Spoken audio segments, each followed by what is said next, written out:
And hello Internet, this is part 2 of my video series on dieting, exercise, and weight loss. And this time we're talking about counting your calories. Don't fly blind.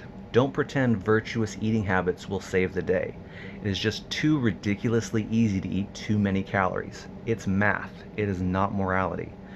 Do you know how many calories that salad is? What about the dressing you put on it? What about that smoothie that had all those good and wholesome ingredients in it? You might want to check, because virtue will not save you. Math will, though. The hard truth is that you have to consistently maintain calorie deficits for long periods of time in order to lose weight. This is the unavoidable backbone of losing weight. Virtually everything else is secondary, so start here. Add positive modifiers when you're ready to do so, but start here. Starting out, I suggest not doing anything differently than you ordinarily would in terms of eating. Just faithfully and dispassionately record your calories for a full week to see what the numbers look like in general. You will likely be amazed at how easy it is to eat too many calories.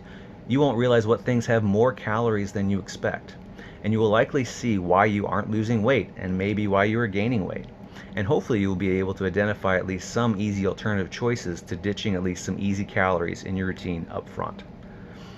You will go from obliviousness to being very conscientious about how you spend your calories because they become very precious. Foods that are high calorie and not very filling are quick to go. Maybe it helps you to carefully space small meals out to mitigate hunger pains throughout the day, or perhaps it is emotionally easier to eat almost all your calories in one comfortable sitting and fast the rest of the day. I used to do the carefully spaced meals, and that works. I now do the intermittent fasting, and that works too. I find that it is just too much emotional work to try to work small amounts of food into parts of my day, and I'd rather just have 1 or 2 times a day where I can have a satisfying amount of food. And then I just shut it off emotionally for the rest of the day. And as I mentioned, incidentally, the fasting makes me much more interested in minor hobbies and passions that too easily get pushed aside for food. If you take it in baby steps, you can slowly work your way down to at least attaining modest calorie deficits on a regular basis. If you go too fast, you'll get thrown off the horse, feel terrible about yourself, and likely give up and not come back to it for weeks. So don't do that.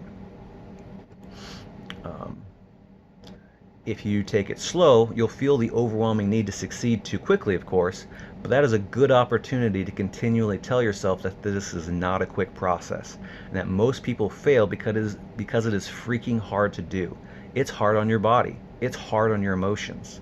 Humans aren't built for this and are actually adapted with contrary settings by default, which have to be strategically circumvented. Baby steps enable success and keep your body from winning the calorie conservation war in all the ways it tries to do so. You can't lose 20 pounds in a week without chopping off body parts, so work on surrendering that sensibility. The attitude to be able to tolerate the humility of baby steps is key. Human egos are bad at that too. We want it big and we want it now. Once you get better at the whole process, you can do some bigger things quicker, but even still, even for the advanced people out there, everything takes time and consistency, so get used to it. You're not going anywhere for a while, but maybe don't grab a Snickers. You are still going to be fat for a while, if that's what you think of yourself, regardless of what you do, and if you burn out too quickly like most people will, you will be fat for longer still. Remember, almost everyone fails at this process. If you don't want to fail, you might want to listen. And bonus, and inevitably necessary as you get more serious bonus modifiers. Healthy eating habits, fruits, veggies, and protein, drinking your water, getting 8 hours of sleep every day, taking regular breaks each week to let your body rebuild. You get stronger faster with breaks, not with pushing through. That's when your body's rebuilding itself. Having a workout partner and social support, utilize those social emotions to keep you in check, etc. These are all positive modifiers that make success more likely, but the backbone is the calorie deficits. You can technically lose weight with that alone. You can eat only ice cream each day as long as you stop at your calorie limit, but yeah, don't do that. It's just not as healthy or as easy. Regular weight-bearing exercises have also been shown to help with weight loss. Think of the settings a bear must have to go into hibernation for months. That is a serious calorie deficit. So just not eating as much can also trigger the body's natural aversion to parting with calories too quickly.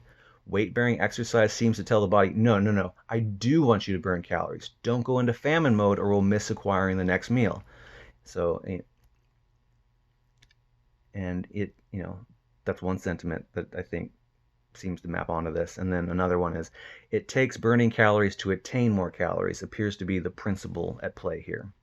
As opposed to, there just aren't any calories out there, so just shut everything down and bide our time until there are. So you need to make, not, if you don't eat enough food, your body might go into starvation mode and you won't lose weight. So you got to kind of keep it in a reasonable balance there. And the weight bearing exercises seems to tell your body, oh, we need to burn calories to get more calories.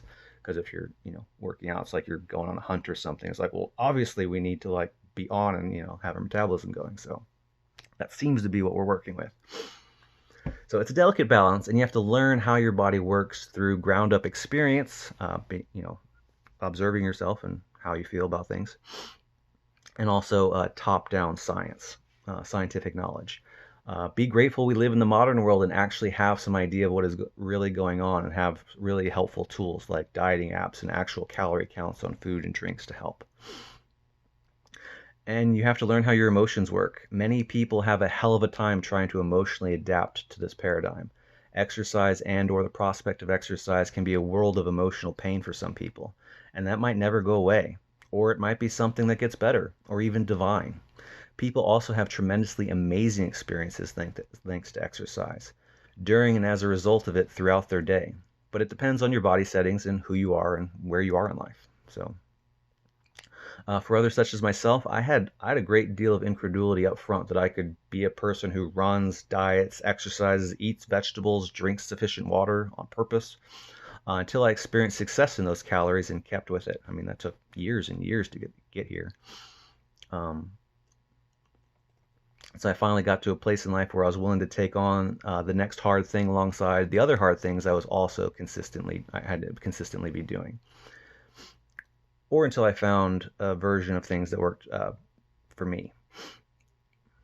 After I couldn't run anymore, it took me years to discover that doing the home workouts soccer moms do was something sustainable in terms of avoiding hurting my body. Like, I tried all sorts of cardio stuff, and everything hurt my knees and my calves, and so I was just kind of stuck. Like, what do? I need exercise somehow, but you got to work with your body where it is.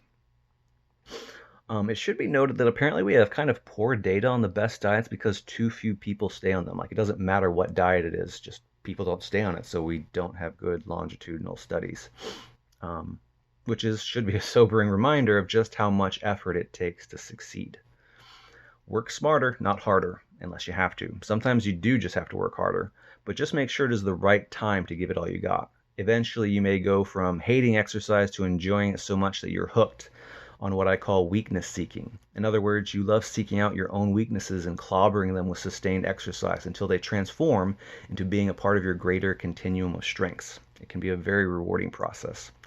So good luck, everybody. I hope this has been helpful for somebody out there. I know these are hard issues, but this is my personal summary of my own wisdom as I've tried to accumulate it in my own workouts and dieting and stuff like that. So take care.